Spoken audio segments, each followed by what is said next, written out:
Well, first thing to say is congratulations and thank you to the two people here present, but beyond them, all the people who, as we say in French, se mouillent le maillot, the people who get their t-shirts wet from working day after day, thinking all the time about what to do next, mobilizing people, getting more people involved, etc. And the two initiatives, each in their own way, I think were of great importance, are going to be of great importance for the debate in Europe and beyond. What I would like to do in my brief commentary is just stress a number of differences between the two initiatives and what can be learned also from these differences. First, in terms of impact, Enno mentioned that they needed to collect 100,000 signatures. They collected over 120,000 that were actually validated. If the same ratio with respect to the whole of the European population had been achieved, it's not nearly 300,000 signatures that would have been collected, it's 10 million signatures. And the equivalent on the European scale of the similar success would have been 10 million. So there is a huge gap between the 300,000 and these 10 million.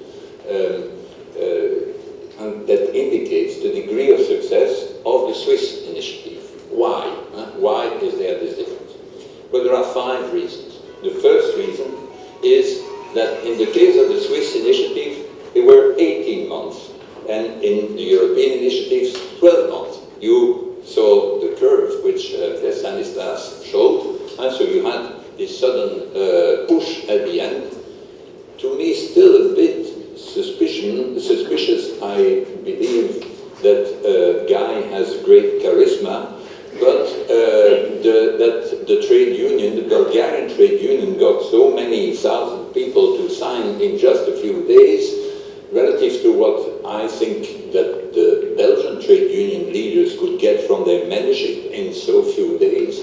But there is something about the Bulgarian trade unions that is either admirable or slightly suspicious. Anyway, so whether with that help or not, 18 months would have produced quite a bit more, especially as there was quite a bit of learning that needed to be done at the beginning, including learning how to use the tools that were not fully ready, in fact, when the initiative started. But then a second reason, more significant because in a way more fundamental, less contingent, there is the fact that the formulation of the proposal was much, much weaker in the European case, and therefore less exciting. Just listen, the formulation in the Swiss initiative. This is what was put to the signatures. Proposal for a change in the Swiss constitution that says, 1, the Confederation introduces an unconditional basic income. Confederation means Switzerland. 2, the basic income must enable the whole population to live a dignified life and to participate in public life. And 3, the law will determine the funding and level of the basic income. In the glows, in the comments on the website of the proposal, it was indicated that this basic income could amount to 2,500 Swiss francs, which is, say, somewhat like $2,000 per person and per month. This is to be compared to something like the equivalent of 10 Swiss francs per person and per month in the pilot studies in India, which we were talking about yesterday. 10 Swiss francs per month and per person in these pilot studies in India, and here is 2,500 Swiss francs, 250 times more. So this gives an idea of the ambition of the proposal. What about the European one? First, so the launch of and the possibility of having initiatives was in April 2012, and then in July 2012 a first attempt was made to have an initiative with the following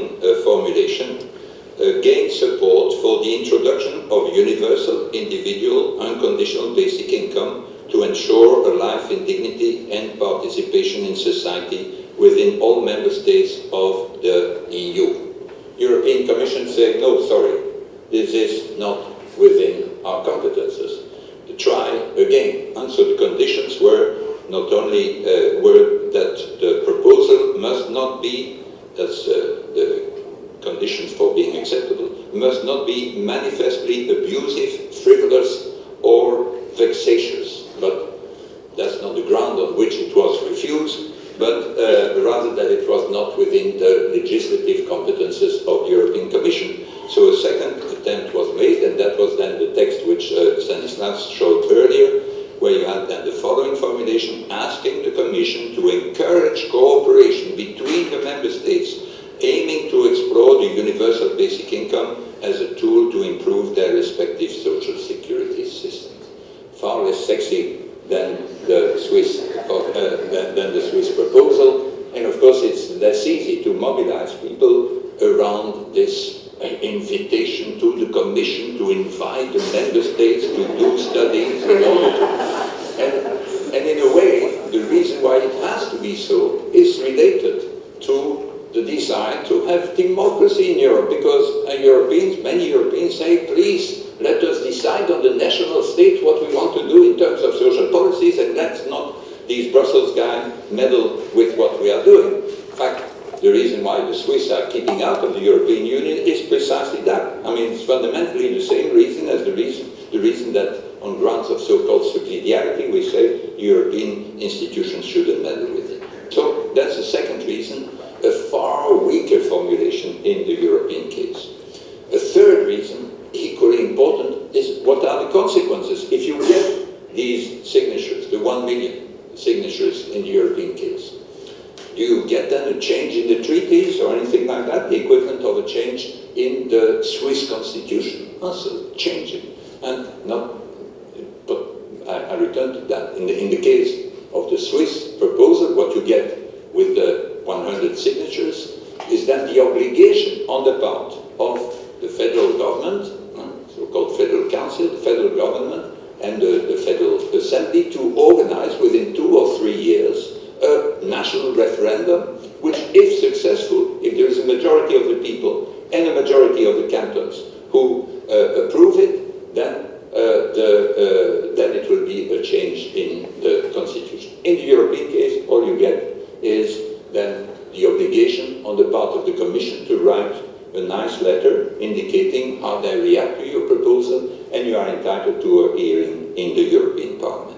Fourth major difference, which was referred to by Enno, this is a very old tradition in Switzerland. It started in 1848. There have been 160 initiatives launched, 100 of them gathered the required number of signatures, and 13 of them managed to get them through the referendum, a majority in favor of them, and became part of the Swiss constitution. In the European Union, this is the very first, very modest form of direct democracy at the European level, and in most countries there is no form of direct democracy whatsoever. And so that's an important difference. Final difference, the language. Language, Enno mentioned, even in Switzerland, it's a challenge. There are 4 official languages in Switzerland. There are 24 official languages in the European Union, but in the case of in both cases, German is the most widespread mother language, the mother tongue. But in Switzerland, it's about 70% of the population that has German as the mother tongue. So, which means if you get 100,000 signatures in that area, and Enno said that, in fact, the bulk of the signatures were collected essentially in 3 cantons, Basel, Bern, and Zurich, and with the lesser participation from the other parts of the country. But there is no requirement that it should be widespread at the level of these 100,000 signatures. And so that's one thing. But in the case of the European Union, German is the most widespread language, but it's 12% of the total. And we had these 24 languages in the group of 7, of which in which Stanislas was a member. There was no common language. There was former a member of the European Parliament from the from the German part of German-speaking part of Italy in the north. He spoke Italian and German very well, but no English, so there was no common language. So you can imagine also in various meetings how difficult it is to function. Either very expensive because you need interpreters, or very difficult to communicate when you have all these languages. This is a major challenge. Okay, so let me then, these are the 5 differences, and then let me just conclude by saying these 2 things had really a major impact on the intensity of the debate beyond academic circles. Never before has there been such a wide debate in Europe, reaching so many different groups. I had myself, there are various ways in which I had some symptoms of it. For example, as a result of the European Citizens Initiative, I was invited on peak time on Belgian television for a program which was called On n'est pas des pigeons, which essentially means we are not going to be fooled. Usually they invite in that context people who try to sell things which are sort of a bit suspicious. So in this case, and it's a sort of quite aggressive sort of a program where there is a journalist who's prepared a thing, and then you have 3 minutes to show that you are not trying to fool the people. And so I had to stand here, and journalist in front of me, he had prepared this thing, and he started immediately by saying, so you want to introduce a basic income and get rid of all the other benefits of our social security system.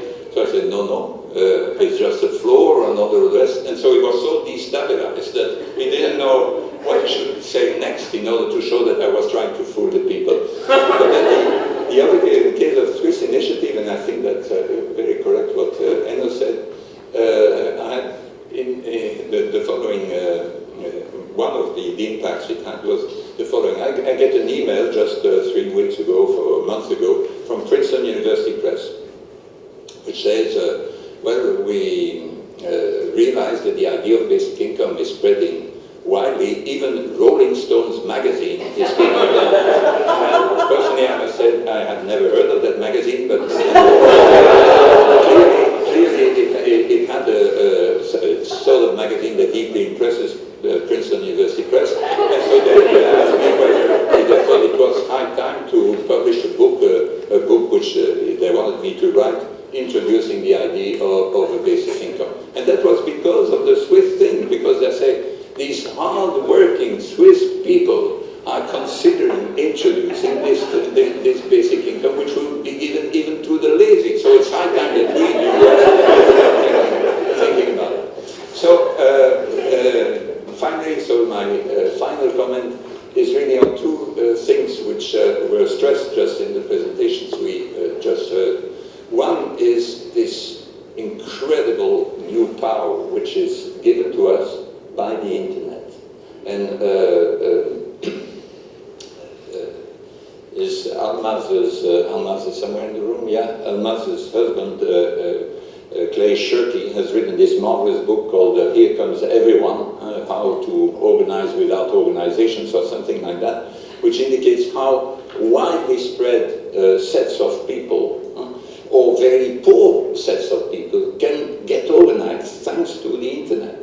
The internet doesn't replace face-to-face contact, but it's so important in managing to collaborate and to coordinate between people who are widely spread. And this is really, I mean, a good use of the internet, and it needs to be increasingly subtle in order to be effective, is really a major weapon. And what all these signatures and the European level would never have happened without a good use of the internet.